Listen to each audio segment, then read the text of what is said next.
Hi everyone, it's Lauren and today I'm going to be doing a review of Satin Island by Tom McCarthy.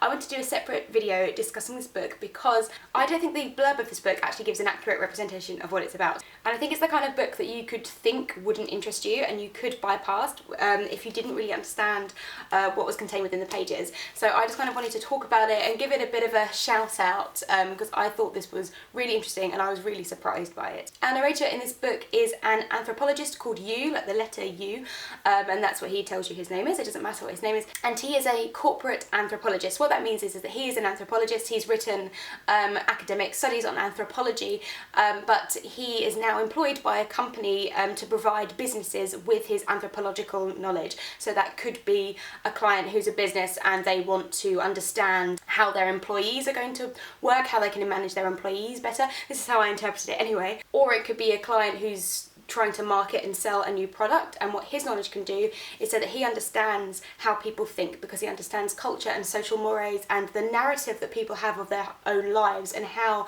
different products fit into that narrative. They can then use that knowledge in order to market their products better and sell more stuff. And this is deliberately vague. The book itself isn't very plot driven. You don't really find out about Yu's life. He does have a kind of narrative. He has a boss and he has a girlfriend, but like they kind of could be anyone. The company that he works for could be any company. As part of his job, his boss tasks him with the creation of the Great Report, which is a total anthropological study of society, contemporary society as it currently is. So I guess a study of why we are the way we are and all of the rules of the world that we live in as a globalized society. This is obviously a pretty much impossible task, and this book is him attempting that task, but in doing that getting distracted by lots of different things. And because it's kind of impossible for you to create that task himself, this book in itself almost becomes an attempt at that, because of all his thoughts are in this book, so this almost becomes that anthropological study. So it's incredibly interesting. I hope I've explained the premise of that properly. At the same time as reading this book, I was also listening to an audiobook of The Art of Asking by Amanda Palmer, and in it she talks about what creativity is. And the way she describes creativity is joining the dots. So she says finding something and saying this thing is like that thing, and using the idea of one thing to explain something else to you, using the dots that everybody sees in their lives and bringing them together to tell a story. That's how she just describes creativity. And that is also how I would describe this book. It's not talking about creativity, but it's talking about the world. What Yu does is he says that you have to make a note of everything as an anthropologist, because you have no idea a few years down the line what's going to be important and what's not going to be. So what he does is he watches the news and then he sees something about an oil spill. So he'll talk about oil spills for chapters, and he'll talk about parachutists and the Turin Shroud and native tribes in the Pacific Islands, and somehow that is all connected. And it's so interesting to see him linking these seemingly disparate topics and kind of making sense of them and trying to understand patterns in the way people move and in the way society moves and changes. So it's incredibly broad, but at the same time incredibly specific and incredibly interesting. The topics that Tom McCarthy discusses and comes up with are interesting in themselves. This is more like a fictionalized series of essays than it is fiction in itself, or a group of short stories which are heavily based in fact. And it really just gave me a book hangover. Like after reading it I was thinking like, oh wow, like I just kept thinking about it. There's so many interesting things that he comes up with. For example, one of the topics that Yu discusses in this book is something that he saw on the news where a parachutist, his parachute failed to open and he fell to the earth and died. It later comes out in the news that his parachute was tampered with and someone cut the strings of his parachute. So then Yu ruminates on this topic and thinks, okay, so this person was murdered, but when in time was he murdered? Was he murdered when the strings of his parachute were cut? So was he effectively walking around murdered already, even though he was alive, for a number of days before he eventually used his parachute and then died?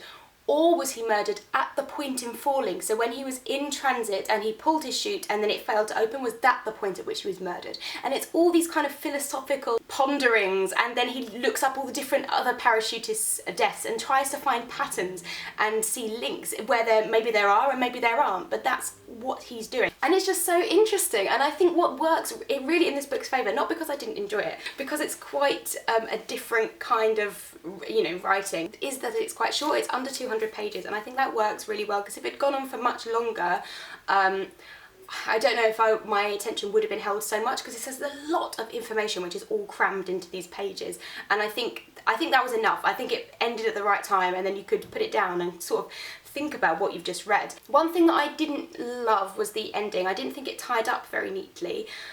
And it kind of went off on a bit of an odd tangent for me at the end, and then I kind of thought, oh, that's a bit strange, and I found it quite anticlimactic. However, at the same time, it wouldn't have made sense if this had wrapped up very cleanly and poetically, because the whole point of it is about how you can't define culture, and you know, when I finished it, I did have that kind of, oh, moment. But that was fine. Like, I think that, but that is the point of the book. Like, it wouldn't have worked if it had been any other way. So I kind of do see that. I actually do want to try and reread this book now, because I think I'll find more links in it than I did when I was reading it the first time. So I think if you go into this book knowing what to expect, and knowing that it's not going to be a traditionally plot-driven piece of fiction, then I think you'll really enjoy it. If you go into it curious, wanting to learn and wanting to understand and wanting to discuss philosophy and the strange patterns in life and behaviour of the human race, which are kind of large, heavy topics, but handled very skillfully, I think, then I think you should pick this book up. For some reason, I just have a feeling that this isn't going to be shortlisted, and I don't really know why. I think it's just an instinct in the back of my head that I feel like this isn't the type of book that gets shortlisted. So because of that, I kind of wanted to talk about it now, because I do want people to read this, because it sounds very odd, and I may not have picked this up if it hadn't been on the long list. I might not have thought that this was something I was interested in. So I kind of want more people to read it. Well, one, because I want people to talk about it with, because there's just so many things, and I was telling my boyfriend, oh, it's so interesting, and he was going, oh, okay, cool. But I need someone else to read it so that we can really discuss some of the things that he brings up in this. So do let me know if you have read this book. I would love to discuss some of the finer points in the comments below, and I will see you in my next video.